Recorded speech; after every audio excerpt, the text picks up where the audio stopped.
ये एक प्रकार से आप लोग आरक्षण मान सकते हो कि इस प्रकार से ये आरक्षण दिया गया है। भारतीय संविधान के अंतर्गत अगर हम लोग बात करें कि आरक्षण है कितना, तो सबसे पहले तो मैं आप लोगों को बताऊं आरक्षण के बारे में। एक एक चीज हम बारीकी से पढ़ेंगे दोस्तों। अगर आरक्षण के बारे में हम लोग बात करेंगे तो जनरल कैटेगरी का जो आरक्षण है वो कितना है, 42.5%। ठीक है साहब। ओबीसी कैटेगरी का आरक्षण है वो कितना है, 27%। बहुत अच्छा। ईडब्ल्यूएस का आरक्षण है वो कितना है, 10%। और अगर बात करें एससी एसटी का, एससी एसटी के आरक्षण की बात करें तो 22.5%। ये वर्तमान में भारत के अंतर्गत आरक्षण दिया गया है दोस्तों। ठीक है, याद भी रखना है, कई बार परीक्षाओं के अंतर्गत पूछा भी जाता है। लेकिन अब दिमाग में आता है कि सर अब हम क्यों पढ़ रहे हैं, ये सुर्खियों के अंतर्गत क्यों आया है। सबसे बड़ी चीज दोस्तों, सुर्खियों में क्यों आया है, इसके लिए हम थोड़ा सा इसका इतिहास पढ़ते हैं, थोड़ा सा बैकग्राउंड में जाते हैं। क्योंकि अभी माननीय सर्वोच्च न्यायालय ने हम लोगों को बोला है, सर्वोच्च न्यायालय ने ये बात बोली है कि एससी एसटी जो आरक्षण है, एससी एसटी आरक्षण है, उसके अंतर्गत सब वर्गीकृत या उपवर्गीकृत होना चाहिए। उपवर्गीकृत, जिसको इंग्लिश में बोलेंगे हम सब कैटेगराइज। लेकिन ये सब कैटेगराइज का जो फॉर्मूला था ये कहां से आया और अब क्यों लागू किया गया है, इसके लिए अगर थोड़ा सा हम इतिहास में चलें तो मैं आपको बात बताऊंगा 1975 की। तब की 1975 में पंजाब सरकार के द्वारा, किसके द्वारा, पंजाब सरकार के द्वारा सबसे पहले इसके ऊपर एक नियम बनाया गया था। पंजाब सरकार ने जो अनुसूचित जाति और जनजाति थी, जो अनुसूचित जाति थी मेरे प्यारे डियर, उसका सबसे पहले वर्गीकरण किया था। तब 1975 में इसने यहां पर दो भागों में बांटा, एक वाल्मीकि और महजबी सिख। ध्यान से सुनिएगा, एक तो वाल्मीकि, एक तो वाल्मीकि, वाल्मीकि और महजबी सिख, महजबी सिख। ठीक है साहब। और दूसरी अन्य जातियां, दूसरी अन्य जातियां। अब थोड़ा सा इसका मतलब समझो। 1975 में पंजाब सरकार ने जो अनुसूचित जाति का जो आरक्षण था उसको दो भागों में बांट दिया। क्यों? क्योंकि अनुसूचित जाति जिसको हम एससी बोलते हैं, उसमें जो वाल्मीकि समाज और महजबी सिख समाज था ये बेहद गरीब था, ये बेहद गरीब था दोस्तों, उनके पास कुछ भी संसाधन नहीं थे। तो हाईकोर्ट पंजाब सरकार ने बोला कि इन लोगों को एससी आरक्षण के अंतर्गत लोग ज्यादा फायदा देंगे, इनको हम ज्यादा फायदा देंगे। जबकि अन्य जातियां थी, जो अन्य जातियां थी वो भी सब एससी के अंतर्गत ही थी, लेकिन इनको कम फायदा दिया जाएगा, यानी कम आरक्षण दिया जाएगा। हाँ, सेम एससी कैटेगरी, अब एससी कैटेगरी में दो भागों के अंतर्गत बांट दिया कि इनको ज्यादा मिलेगा, इनको कम मिलेगा। ठीक है, मामला चलता रहा, चलते कोर्ट में भी गया, लेकिन कोर्ट ने इसके ऊपर कोई फैसला नहीं दिया हाई कोर्ट के अंतर्गत। मामला चलते चलते मेरे प्यारे बच्चों 2004 के अंतर्गत पहुंचा, और 2004 में एक नया फैसला आया। 2004 में एक नया केस आया था दोस्तों, ईवी चिनैया, ईवी चिनैया, चेन्नैया बोल सकते हैं या चिनैया बोल सकते हैं उसको ना, ईवी चिनैया, चिनैया लिख लो आप लोग, ईवी चिनैया बनाम आंध्र प्रदेश, बनाम आंध्र प्रदेश, आंध्र प्रदेश। ये मामला आया सर्वोच्च न्यायालय के अंतर्गत। कहां पे आया था दोस्तों? सर्वोच्च न्यायालय में। ध्यान से सुनिएगा दोस्तों, छोटी सी बारीकी सी चीज बताऊंगा और एग्जाम के अंतर्गत क्वेश्चन बनेगा यहां से। जब ये मामला सर्वोच्च न्यायालय के अंतर्गत आया, और सर्वोच्च न्यायालय में क्या बोला इसमें, इसने बोला कि जो अनुसूचित जाति है, क्या बोला कि जो अनुसूचित जाति है, अनुसूचित जाति है, ये कोई एक जाति नहीं है, ये जातियों का समूह है, ये जातियों का समूह है और इस समूह के अंतर्गत कैटेगराइजेशन नहीं किया जा सकता।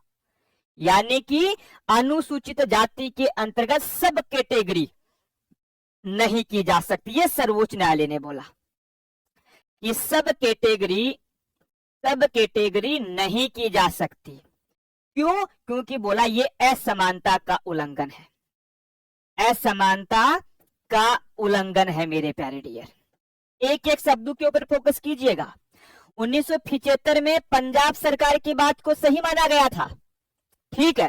फिर 2004 के अंतर्गत ईवी चेन्नैया बनाम आंध्र प्रदेश सरकार में सर्वोच्च न्यायालय ने बोला कि भाई एससी कैटेगरी के अंतर्गत सब कैटेगरी नहीं कर सकते। क्यों? क्योंकि ये असमानता का उल्लंघन है मेरे प्यारे डियर।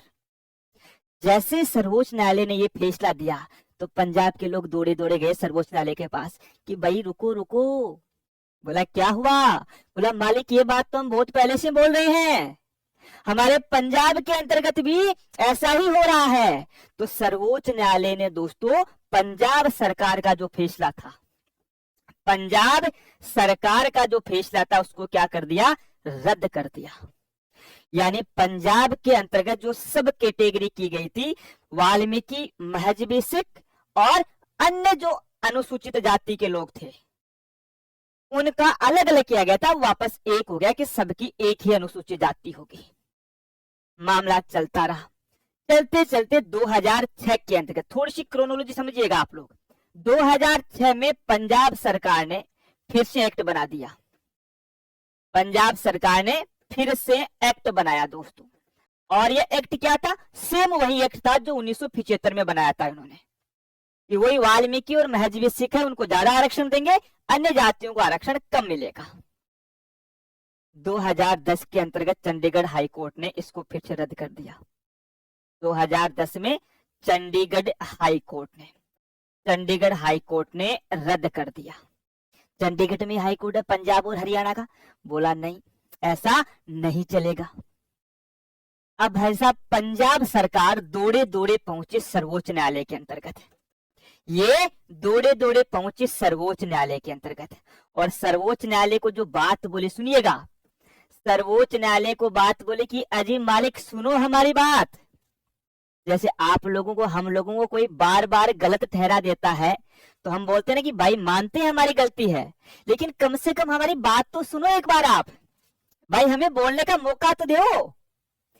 ठीक सर्वोच्च न्यायालय को पंजाब सरकार ने बोला कि देखो सर्वोच्च न्यायालय जी, हो सकता है हम गलत हो लेकिन हमारी बात सुनो।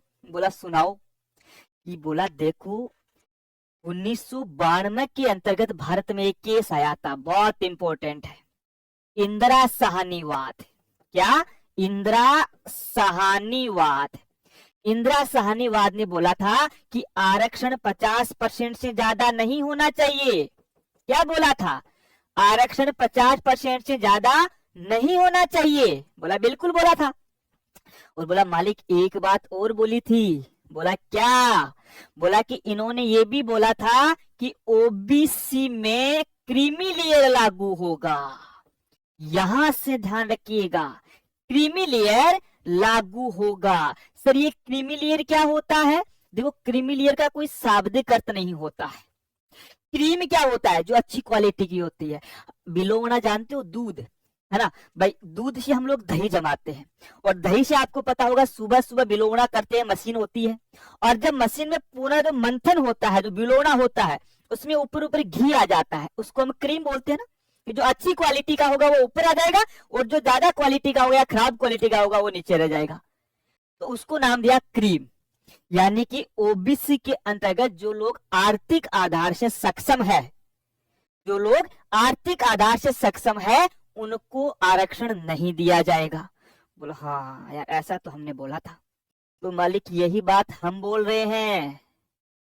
बोला आप क्या बोल रहे हो? बोला हम भी यही कहते हैं कि अनुसूचित जाति और जनजाति में क्रीमी लेयर लगा दो।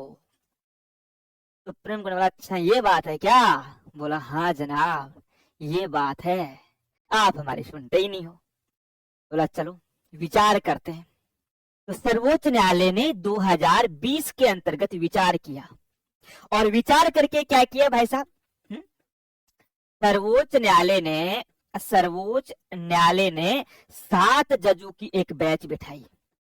7 जजों की बैच मेरे प्यारे डियर सर, 7 जजों की बेंच क्या है, क्यों बैठाई थी? क्योंकि 2004 के अंतर्गत जो मामला था ना, एवी चिन्नैया बनाम आंध्र प्रदेश वाला, उसके अंतर्गत 5 जजों की बेंच थी। और आपको पता होगा सुप्रीम कोर्ट अपना स्वयं का फैसला बदल सकता है मेरे प्यारे डियर। क्या सुप्रीम कोर्ट अपना स्वयं का फैसला बदल सकता है? लेकिन पहले जब 5 जजों की बेंच थी तो अब ज्यादा बैठेंगे, तो 7 जजों की बेंच बैठी। ठीक है साहब। अब एक चीज का ध्यान रखिएगा, सर्वोच्च न्यायालय ने बोला तो 2020 के अंतर्गत था, लेकिन इस बेंच का गठन कब किया गया? इसका गठन किया गया था 2024 में, जनवरी 2024। ऐसे लिख लो आप लोग, जनवरी 2024। ठीक है साहब। और 3 दिन लगातार सुनवाई की। क्या किया? 3 दिन लगातार सुनवाई की इस मामले के ऊपर, 3 दिन सुनवाई की। ठीक है साहब। और सुनवाई करने के बाद में 9 जनवरी 2024 को इसके ऊपर क्या दिया? फैसला। लेकिन फैसला सुनाया नहीं, फैसले को क्या किया? सुरक्षित रख लिया। बोला कि अभी थोड़े चुनाव है लोकसभा के, माहौल खराब हो सकता है, हम चुनाव के बाद में इसके बारे में बताएंगे। भाई अभी चुनाव है, चुनाव के बाद में ये फैसला सुनाएंगे। बोला ठीक है साहब। इन्होंने फैसला सुना करके कागज को समेट करके अपनी जेब में डाल लिया। और ये जेब से भाई साहब कब निकाला इन्होंने? 1 अगस्त को निकाला। 1 अगस्त को निकाला। ये लो भाई साहब, 1 अगस्त से निकाल करके उसको पढ़ करके बोला कि भारत के अंतर्गत अनुसूचित जाति और अनुसूचित जनजाति के आरक्षण में सब कैटेगराइज किया जा सकता है। क्या? अनुसूचित जाति और अनुसूचित जनजाति के अंतर्गत सब कैटेगराइज किया जा सकता है। तो ऐसा ये सर्वोच्च न्यायालय का जो फैसला आया, सर्वोच्च न्यायालय का जो 7 जजों की बेंच थी, इसके अंतर्गत 6:1 से फैसला आया ये। ठीक है। और इस फैसले के अंतर्गत क्या क्या बोला गया था? पहली चीज तो ये बोली गई थी इसके अंतर्गत कि SC ST में सब कैटेगरी की जा सकती है। SC ST में सब कैटेगरी की जा सकती है। सब कैटेगरी की जा सकती है। यानी कि अपना 20 साल पुराना फैसला बदल दिया और सर्वोच्च न्यायालय स्वयं का फैसला बदल सकता है, मैं बता दूं आप लोगों को। ठीक है साहब। दूसरी बात इन्होंने यहां पर ये बोली कि अब अगर SC ST कैटेगरी में जो सब कैटेगराइज किया जाएगा, ये अधिकार राज्यों के पास होगा। क्या होगा? सब कैटेगरी का अधिकार, सब कैटेगरी का अधिकार राज्यों के पास होगा। राज्यों के पास। अब यहां से थोड़ी सी समस्या उत्पन्न होती है, मैं बताऊंगा आप लोगों के लिए, एक बार लिखो आप लोग। ठीक है साहब। तीसरा बोला कि इसकी न्यायिक समीक्षा भी होगी। न्यायिक समीक्षा जिसको हम जुडिकल रिव्यू बोलते हैं। अब दिमाग में आपके भी आता है कि सर एक बात बताओ, पूछो कि जब आप हमें पॉलिटी पढ़ाते हो या हम पॉलिटी पढ़ते हैं, तो वहां पर एक अनुच्छेद आता है 341। अनुच्छेद 341 भारतीय संविधान में क्या बोलता है कि SC ST का जो निर्धारण होगा वो तो राष्ट्रपति करेगा। कौन करेगा?